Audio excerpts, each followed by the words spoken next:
बताया कि 75 से कितने लोगों ने 80 और कितने लोगों ने 85 तक अटेम्प्ट ले लिए थे। और बात यह है कि इतने अटेम्प्ट लेने के बाद अभी सभी के जो मार्क्स है उसमें से किसी के 10 मार्क्स कम हो रहे हैं, यानी 10 गलत है, किसी के 15 गलत हैं, किसी के 20 तक गलत दिख रहे हैं।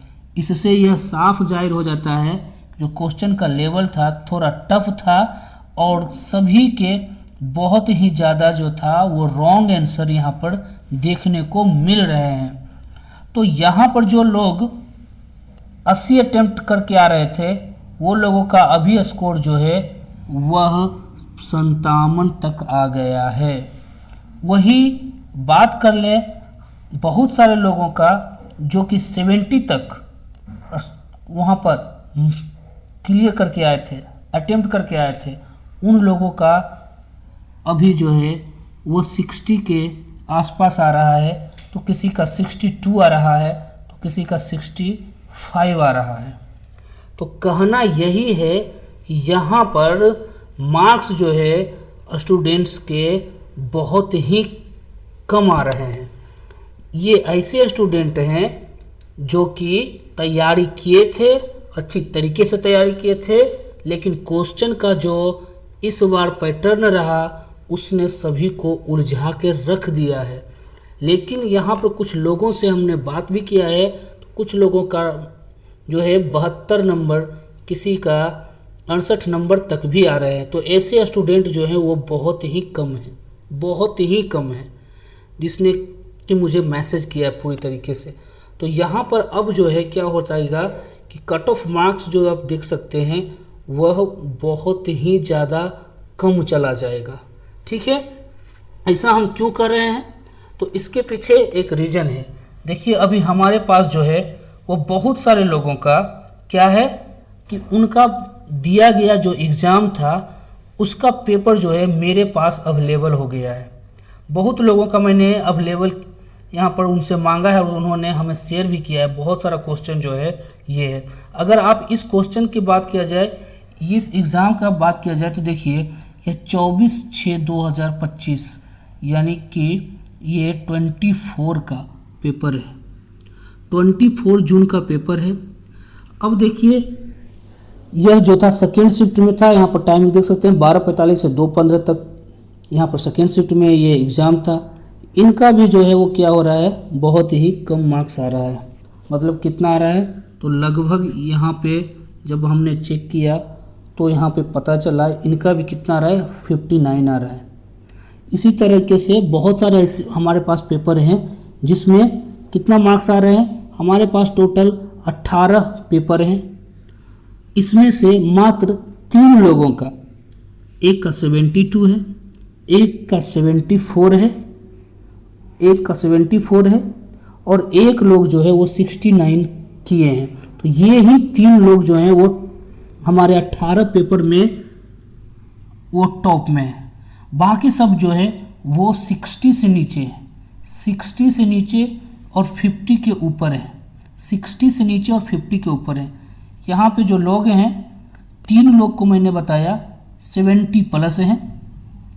दूसरा जो है बहुत सारे लोग जो थे वो 60 के नीचे हैं और कोई भी ऐसा लड़का मेरे पास नहीं है जो कि 50 से नीचे है। यानी कि 50 to 60 के बीच में बहुत ही ज़्यादा जो था वो कंपटीशन है। 50 और 60 में बहुत ज़्यादा लड़के जो है वह अपने आप को स्थापित कर रहे हैं। इसका मतलब है आप कट ऑफ क्या चला जाएगा, तो कट ऑफ क्या चला जाएगा, तो कट ऑफ के लिए हमने उसी 18 पेपर पे, जो कि मेरे पास पेपर है, किसी ने मेरे को बताया नहीं है बल्कि मेरे पास पेपर है, उस पेपर पे हमने देखा है और अनुमान लगाया है उस पेपर के आधार पर। और दूसरा सभी लोगों से जो मैसेज मेरे को प्राप्त हुए किसको कितना कितना मार्क्स आ रहा है और जो पेपर का लेवल है उसके अनुसार से हमने यहाँ पर एक कट ऑफ को निश्चित किया है, जो कि आपको आने वाले समय में बिल्कुल ही सही साबित होता हुआ नजर आएगा। जनरल के लिए जो लोग जनरल से हैं, जनरल के लिए जो कट ऑफ हमने अभी निर्धारित किया है वह 60 से एकदम 65 तक पक्का होगा। अगर कोई भी 65 नंबर में है तो वो अपने आप को 100% ही आज सेफ समझे, ठीक है। 60 के बाद चांसेस हैं, 60 है, 61 है, 62 है, पूरा चांसेस है, क्योंकि अलग अलग बोर्ड है यहाँ पर और कंपटीशन सभी बोर्ड का अलग अलग होगा। तो 60 से 65 हमने इसीलिए रखा है, ऐसा नहीं कि सिर्फ 60 में हो जाएगा, ठीक है। दूसरा हो जाएगा कौन सा, तो दूसरा जनरल के बाद हम लोग देखते हैं ओबीसी का। तो इसमें आज जो पेपर का लेवल है और जो सभी लोगों ने करके आए हैं, तो उसमें ऐसा नहीं है कि जनरल से ओबीसी सब में 10-10 मार्क्स का, 8-8 मार्क्स का, 10-10 मार्क्स का, 8-8 मार्क्स का अंतर नहीं होगा। अंतर सभी कैटेगरी में बहुत ही कम मार्क्स का हो सकता है, क्योंकि जैसा कि पिछले बार का भी एग्जाम में ऐसा ही हुआ था। तो देखिए ओबीसी का कितना होगा, तो इसलिए हम लोग बोल रहे हैं कि ओबीसी का यहाँ पर 62 नंबर से 64 नंबर रहने वाला है, जिसका कि रॉ मार्क्स आ रहा है इतना 62 से 64। तीसरा में आप लोग देख सकते हैं ईडब्ल्यूएस, जो ईडब्ल्यूएस है, ईडब्ल्यूएस के लिए कितना रहने वाला है 60 से 62। यहाँ पर आप देख रहे हैं मार्क्स का डिफरेंस बिल्कुल ही कम है। हम कम इसलिए लिख रहे हैं क्योंकि मेरे को इतना समझ में आ रहा है कि यहाँ पे ज़्यादा बड़ा मार्क्स का गैप नहीं होगा। वीडियो बनाने के लिए कोई भी 60 से 70 भी कह सकता है, तो उतना के बीच में तो पक्का ही होगा, लेकिन यहाँ पे उतना गैप जाएगा नहीं, एकदम इतना में ही रह सकता है, क्योंकि अभी नॉर्मलाइजेशन होगा। ये रॉ मार्क्स की बात कर रहे हैं, नॉर्मलाइजेशन होगा, नॉर्मलाइजेशन में 60-62 वाले एकदम आराम से सेफ होके चले जाएंगे। और वही तीसरा बात करिए एससी कैटेगरी से, तो एससी कैटेगरी में 57 से 60 जिसका भी मार्क्स आ रहा है, हम तो ये कहते हैं कि एससी कैटेगरी में जिसका भी 57 है एकदम तैयारी कर लीजिए CBT 2 का। और एसटी का बात किया जाए तो एसटी में ये जो है बहुत ही कम जाएगा, हमारे हिसाब से 53 से 57 के बीच में जाएगा, ठीक है, 53 से 57। हाँ, जिसका 57 है या उससे नीचे है तो पूरी तरीके से वह क्लियर हो जाएगा, कोई दिक्कत उसको नहीं होगा, ठीक है। तो ये है कट ऑफ मार्क्स जो कि एकदम सही रहने वाले, क्योंकि ये कट ऑफ मार्क्स नॉर्मलाइजेशन में आकर के बढ़ेंगे, जो कमजोर शिफ्ट है उसमें। तो ये देखिए, अब बात है कि अब मेरे पास ये इतना बहुत सारा पेपर है, मैं सारा PDF खोल के भी आपको दिखा दूंगा, लेकिन इतना दिखाने की कोई ज़रूरत नहीं है। हम अगर आप लोग चाहते हैं कि CBT 2 का एक तैयारी कैसे करें, तो CBT 2 का तैयारी करने के लिए सबसे पहला बात पैटर्न यही रहेगा, बस क्वेश्चन क्या रहेगा 120 रहेगा, इसी बात को ध्यान रखना है। इसी हमारे हिसाब से इसी जो मैथ है, यही जो मैथ है, इसका एकदम से सारे शिफ्ट के पेपर को ख़त्म कर दीजिए मैथ बना के, क्योंकि मैथ यही रहेगा, पैटर्न यही रहेगा, टाइप यही रहेंगे, सिर्फ क्वेश्चन का डाटा चेंज रहेगा। रीजनिंग का बात किया जाए तो रीजनिंग भी सेम यही रहेंगे, पैटर्न सब कुछ सेम रहेगा, डाटा चेंज रहेगा।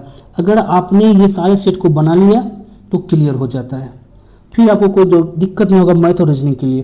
प्रॉब्लम आएगा फिर से आपको GK GS में, एकदम आएगा, GK GS में आना ही आना है, क्यों नहीं आएगा, GK GS में आएगा प्रॉब्लम, साथ में करेंट अफेयर्स में आएगा प्रॉब्लम, बिल्कुल आएगा।